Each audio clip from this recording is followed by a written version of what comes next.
पंजाब के फतेहगढ़ साहिब में एक रोड एक्सीडेंट हुआ। एक्सीडेंट में एक शख्स की जान चली गई।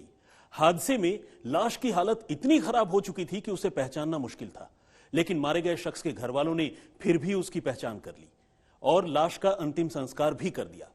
मगर कहानी में ट्विस्ट तब आया जब पता चला कि जिस शख्स को पुलिस समेत पूरी दुनिया मरा हुआ समझ रही है, वो तो अभी जिंदा है। और तो और पुलिस उस शख्स को पकड़ने में भी कामयाब हो गई। ऐसे में सवाल यह था कि एक्सीडेंट में जिसकी मौत हुई वो कौन था। इसके बाद सामने आई 4 करोड़ रुपए की एक ऐसी डेथ मिस्ट्री जिसने हर किसी को हैरान कर दिया।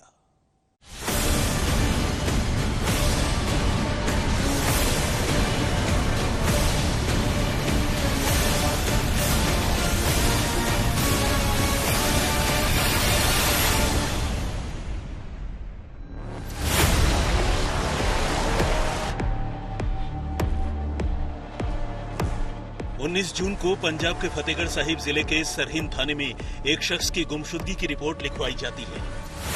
घर वाले बताते हैं कि सुखजीत सिंह घर से किसी से मिलने जाने की बात कहकर बाहर गया था, लेकिन उसके बाद लौट कर नहीं आया। अभी पुलिस उसकी गुमशुदगी की जांच कर ही रही थी कि तब तक सरहिंद नहर के पास ही उसकी चप्पल और मोटरसाइकिल पड़ी मिल गई। छानबीन के दौरान कुछ ही दूरी पर एक पेड़ के नीचे अजीब तरीके से उसका मोबाइल फोन भी गड़ा मिल गया।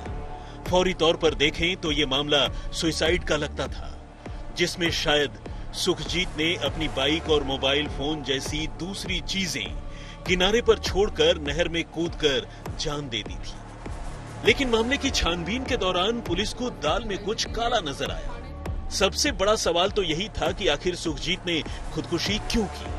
ऊपर से जिस तरह से उसका मोबाइल फोन भी पेड़ के नीचे गड़ा मिला, वो भी चौंकाने वाला था। खुद सुखजीत के घर वाले भी उसकी मौत को खुदकुशी मानने को तैयार नहीं थे।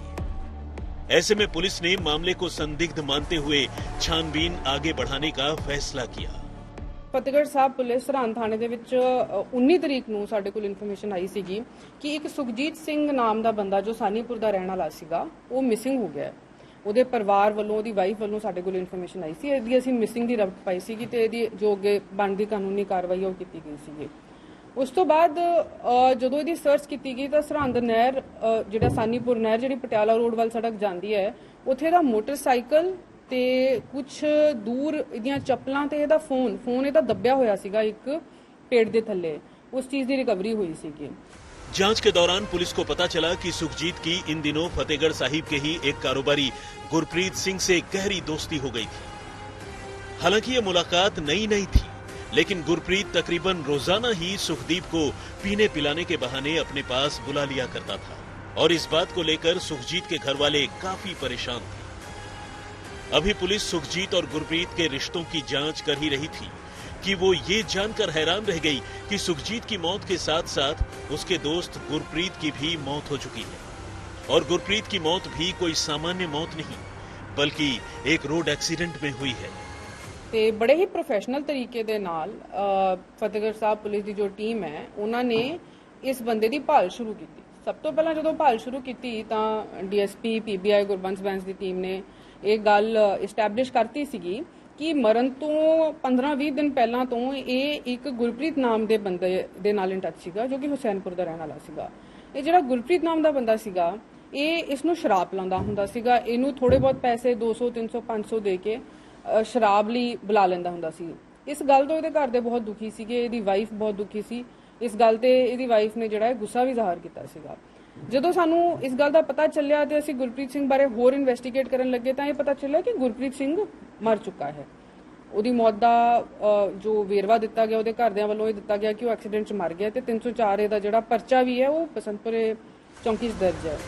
पुलिस को पता चला कि गुरप्रीत की लाश 20 जून की सुबह दिल्ली लुधियाना हाईवे के साथ गुजरती सर्विस लेन पर बुरी तरह शत विशत हालत में पड़ी मिली थी। उसकी मौत किसी गाड़ी की चपेट में आने से हुई। लाश की हालत इतनी बुरी थी कि उसे देखकर पहचान पाना भी मुश्किल था। हालांकि फिर भी गुरप्रीत की पत्नी खुशदीप कौर ने लाश को अपने पति गुरप्रीत की लाश के तौर पर पहचाना था और लाश मिलने के बाद 20 जून को ही उसका अंतिम संस्कार भी कर दिया था। ਤੇ ਜਦੋਂ ਦੀ ਫੋਟੋਜ਼ ਦੀ ਬਾਡੀ ਦੀ ਸ਼ਨਾਖਤ ਜਿਹੜੀ ਹੈ ਸੁਖਦੀਪ ਦੀ ਫੈਮਿਲੀ ਤੋਂ ਜੀਵਨਜੋਤ ਕੌਰ ਉਹਦੀ ਵਾਈਫ ਉਹਦੀ ਸਿਸਟਰ ਤੇ ਮਦਰ ਤੋਂ ਕਰਾਈ ਗਈ ਤਾਂ ਉਹਨਾਂ ਨੇ ਕਲੀਅਰ ਤੌਰ ਤੇ ਪਛਾਣਿਆ ਕਿ ਇਹ ਜਿਹੜਾ ਹੈਗਾ ਇਹ ਸਾਡਾ ਬੇਟਾ ਹੈ ਤੇ ਇਹਦੇ ਵਿੱਚ ਵੀ ਕਈ ਫੋਰੈਂਸਿਕ ਟੂਲਸ ਦੀ ਵਰਤੋਂ ਕੀਤੀ ਗਈ ਸੀਗੀ। ਇੱਕ ਬੜਾ ਕਲੀਅਰ ਐਵੀਡੈਂਸ, ਕਿਉਂਕਿ ਬੋਡੀ ਇੰਨੀ ਬੁਰੀ ਤਰੀਕੇ ਨਾਲ ਇਹਨਾਂ ਨੇ ਮੈਂਗਲ ਕੀਤੀ, ਇੰਨੀ ਬੁਰੀ ਤਰੀਕੇ ਦੇ ਨਾਲ ਬੋਡੀ ਨੂੰ ਡਿਸਟਰੋਏ ਕੀਤਾ ਤਾਂ ਜੋ ਉਹਦੀ ਸ਼ਨਾਖਤ ਦੇ ਵਿੱਚ ਪੁਲਿਸ ਸ਼ਨਾਖਤ ਨਾ ਕਰ ਸਕੇ। ਇਹ ਇਹਨਾਂ ਦਾ ਇੱਕ ਸੋਚੀ ਸਮਝੀ ਸਾਜ਼ਿਸ਼ ਸੀ ਤਾਂ ਕਿ ਇਹ ਜਿਹੜਾ ਪੁਲਿਸ ਨੂੰ ਮਿਸਗਾਈਡ ਕਰ ਸਕਣ, ਉਹਦੀ ਸ਼ਕਲ ਬਿਲਕੁਲ ਮੈਂਗਲ ਕਰਤੀ। ਤੇ ਦੂਜੀ ਗੱਲ, ਜਿਸ ਗੱਲ ਤੇ ਪੁਲਿਸ ਨੇ ਕਾਰਵਾਈ ਕਰਨੀ ਹੁੰਦੀ ਹੈ ਕਿ ਫੈਮਿਲੀ ਮੈਂਬਰਸ ਹੀ ਆ ਕੇ ਸ਼ਨਾਖਤ ਕਰਦੇ ਨੇ, ਇਸ ਕੇਸ 'ਚ ਉਹਦੀ ਫੈਮਿਲੀ ਹੀ ਕੋ ਕਨਸਪੀਰੇਟਰ ਹੈ, ਹਮ ਮਸ਼ਵਰਾ ਸੀ। ਉਹਨਾਂ ਨੇ ਆ ਕੇ ਉੱਥੇ ਕਹਿਤਾ, ਉਹਦੀ ਵਾਈਫ ਨੇ ਆ ਕੇ ਉੱਥੇ ਰਿਕਾਰਡ ਲਿਖਾਤਾ, ਬਿਆਨ ਵੀ ਲਿਖਾਤਾ ਕਿ ਜੀ ਇਹ ਮੇਰਾ ਹਸਬੈਂਡ ਹੈ।